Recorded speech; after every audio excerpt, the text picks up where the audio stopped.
ഇന്ന് തയ്യാറാക്കാൻ പോകുന്നത് ഉണക്ക ഇറച്ചിയില്ലാതെ തന്നെ ഒരു മാസത്തോളം കേടുകൂടാതെ ഉപയോഗിക്കാൻ പറ്റിയ ഇടിയിറച്ചിയുടെ റെസിപ്പിയാണ്. വിദേശത്തേക്കൊക്കെ പോകുന്നവർക്ക് തീർച്ചയായിട്ടും തയ്യാറാക്കി കൊടുത്തുവിടാൻ പറ്റിയ ഒരു കിടിലൻ ഐറ്റം തന്നെയാണിത്. എന്നാൽ പെട്ടെന്ന് തന്നെ ഇതെങ്ങനെയാണ് തയ്യാറാക്കി എടുക്കുന്നതെന്ന് നോക്കാം. ഇടിയിറച്ചി തയ്യാറാക്കി എടുക്കാനായിട്ട് ഞാനിവിടെ എല്ലില്ലാത്ത 2 കിലോ ബീഫ് എടുത്തിട്ടുണ്ട്. ഇത് ചെറിയ കഷ്ണങ്ങളാക്കി മുറിച്ച് നന്നായി കഴുകി വൃത്തിയാക്കി എടുത്തിട്ടുണ്ട്. ഇതിന് നന്നായിട്ടൊന്ന് വേവിച്ചെടുക്കണം. അതിനായിട്ട് 2.5 table spoon Kashmiri chilli powder, 1 table spoon garam masala, 1 teaspoon മഞ്ഞൾപ്പൊടി ഇവ ചേർത്ത് കൊടുക്കാം. ഇനി ഇതിനകത്തേക്ക് ആവശ്യത്തിനുള്ള ഉപ്പ് ചേർത്ത് കൊടുക്കാം. ഞാനിവിടെ കല്ലുപ്പാണ് ചേർത്ത് കൊടുക്കുന്നത്. ഇനി നന്നായിട്ട് ഇളക്കി യോജിപ്പിച്ചെടുക്കാം. മസാലപ്പൊടികളെല്ലാം ഇറച്ചിയിൽ പറ്റി പിടിക്കുന്നത് പോലെ കൈ ഉപയോഗിച്ച് തന്നെ നന്നായിട്ട് ഇതുപോലെ ഒന്ന് പുരട്ടിയെടുക്കാം. ബീഫ് ഇപ്പോൾ നല്ലതുപോലെ തന്നെ മസാല പുരട്ടി എടുത്ത് വെച്ചിട്ടുണ്ട്. ഇതിന് ഈ റെസ്റ്റ് ചെയ്യാൻ വെക്കേണ്ട ആവശ്യമില്ല. ഇത് നല്ലതുപോലെ ഒന്ന് കുക്കറിലിട്ടിട്ട് വേവിച്ചെടുക്കാം. ബീഫ് ഇങ്ങനെ വേവിച്ചെടുക്കുമ്പോൾ വെള്ളം ചേർത്ത് കൊടുക്കേണ്ട ആവശ്യമില്ല. അഥവാ വെള്ളം ചേർത്ത് കൊടുക്കണം എന്നുണ്ടെങ്കിൽ 1/4 ഗ്ലാസ് വെള്ളം മാത്രം ചേർത്ത് കൊടുത്ത് നന്നായിട്ടൊന്ന് വേവിച്ചെടുക്കാം. ഞാനിപ്പോൾ ബീഫ് മുഴുവനും നന്നായിട്ട് തന്നെ ഇവിടെ വേവിച്ചെടുത്തിട്ടുണ്ട്. കുക്കറിൽ ഏകദേശം ഒരു 6 വിസിലോളം കേട്ടതിന് ശേഷമാണ് എനിക്കിങ്ങനെ ബീഫ് വെന്ത് കിട്ടിയത്.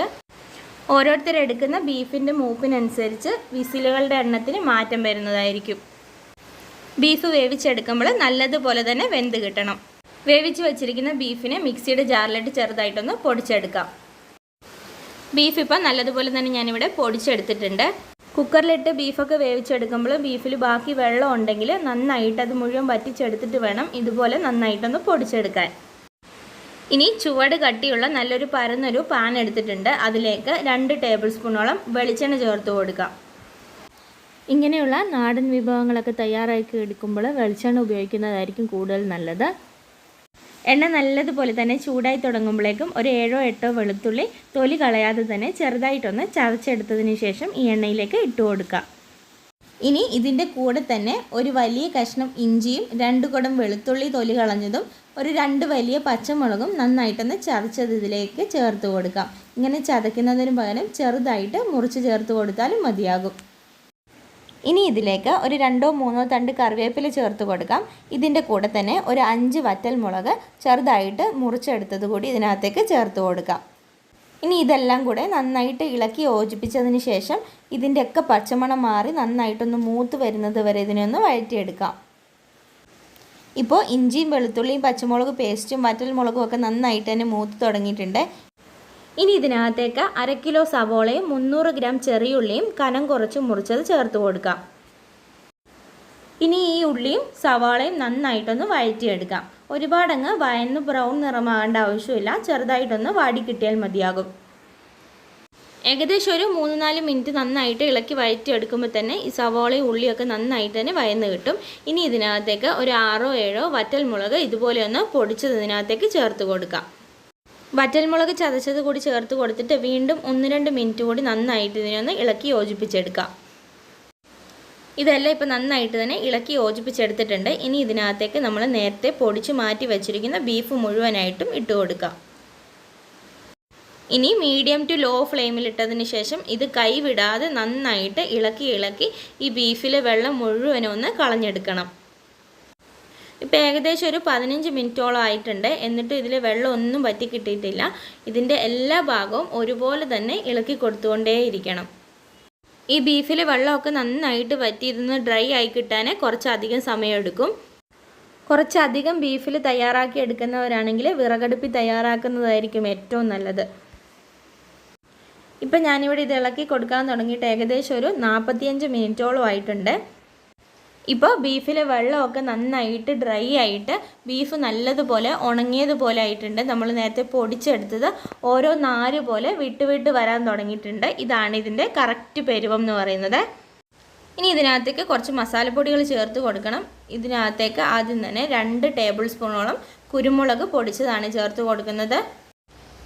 ഇനി ഇതിൻ്റെ കൂടെ തന്നെ 2 ടേബിൾ സ്പൂണോളം വലിയ ജീരകം പൊടിച്ചത് കൂടി ചേർത്ത് കൊടുക്കാം. നല്ലതുപോലെ തന്നെ ബീഫിലെ വെള്ളം മുഴുവനും പോയി ഈ ഒരു പരുവത്തിനായതിനു ശേഷം മാത്രമേ പൊടികൾ ചേർത്ത് കൊടുക്കാവൂ. കുരുമുളകും വലിയ ജീരകവും ഒക്കെ ചേർത്ത് കൊടുക്കുമ്പോൾ ഫ്രഷ് ആയിട്ട് തന്നെ പൊടിച്ച് ചേർത്ത് കൊടുക്കണം. ഇനി ഇതിൻ്റെ അകത്തേക്ക് 2 ടേബിൾ സ്പൂണോളം കാശ്മീരി ചില്ലി പൗഡറാണ് ചേർത്ത് കൊടുക്കുന്നത്. ഇനി 1 ടീസ്പൂണോളം ഗരം മസാല കൂടി ചേർത്ത് കൊടുക്കാം. പൊടികളൊക്കെ ചേർത്ത് കൊടുത്തതിന് ശേഷം വീണ്ടും ഒരു 10 മിനിറ്റ് കൂടി ഇതിനെ ഒന്ന് ഇളക്കി കൊടുത്തുകൊണ്ടേയിരിക്കാം. ഇടിയിറച്ചിയൊക്കെ തയ്യാറാക്കിയെടുക്കുമ്പോൾ ഒരല്പം എരിവ് കൂടിയ രീതിയിലാണ് ഇത് തയ്യാറാക്കിയെടുക്കുന്നത്. കുറച്ച് എരിവ് മതിയെങ്കിൽ മുളക് പൊടിയുടെയും കുരുമുളക് പൊടിയുടെ ഒക്കെ അളവ് കുറച്ചൊന്ന് കുറച്ചാൽ മതിയാകും. പൊടികളൊക്കെ ചേർത്ത് കൊടുത്തതിന് ശേഷം ഇതുപോലെ ഇളക്കി കൊടുക്കുമ്പോൾ ചെറുതായിട്ടൊന്ന് ഡ്രൈ ആയിട്ട് തോന്നുന്നുണ്ടെങ്കിൽ 1 ടേബിൾ സ്പൂൺ വെളിച്ചെണ്ണ കൂടി ഒന്ന് ചേർത്ത് കൊടുക്കാം.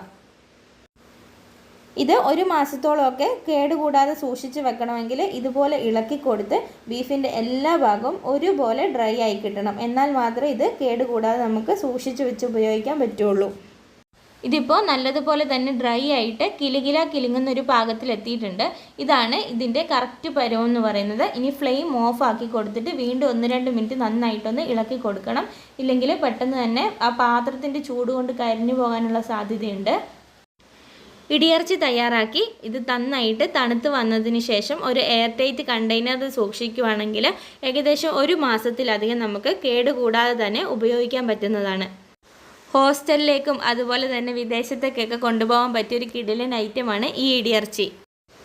ഇനി വീട്ടിൽ ബീഫൊക്കെ കുറച്ച് അധികം വാങ്ങുമ്പോൾ അധികം എണ്ണയൊന്നും ഇല്ലാതെ തയ്യാറാക്കി എടുക്കാൻ പറ്റിയ ഈ ഇടിയിറച്ചിയുടെ റെസിപ്പി എല്ലാ കൂട്ടുകാരും ഒന്ന് ട്രൈ ചെയ്ത് നോക്കി ഫീഡ്ബാക്ക് അറിയിക്കാൻ മറക്കരുത്. ഇന്നത്തെ റെസിപ്പി വീഡിയോ ഇഷ്ടപ്പെട്ടെങ്കിൽ ഈ വീഡിയോ ഒന്ന് ലൈക്ക് ചെയ്യാനും നിങ്ങളുടെ ഫ്രണ്ട്സിന് ഷെയർ ചെയ്യാനും നമ്മുടെ ഈ ചാനൽ ഇതുവരെയും സബ്സ്ക്രൈബ് ചെയ്യാത്ത കൂട്ടുകാരുണ്ടെങ്കിൽ ഒന്ന് സബ്സ്ക്രൈബ് ചെയ്ത് സപ്പോർട്ട് ചെയ്യാനും മറക്കല്ല.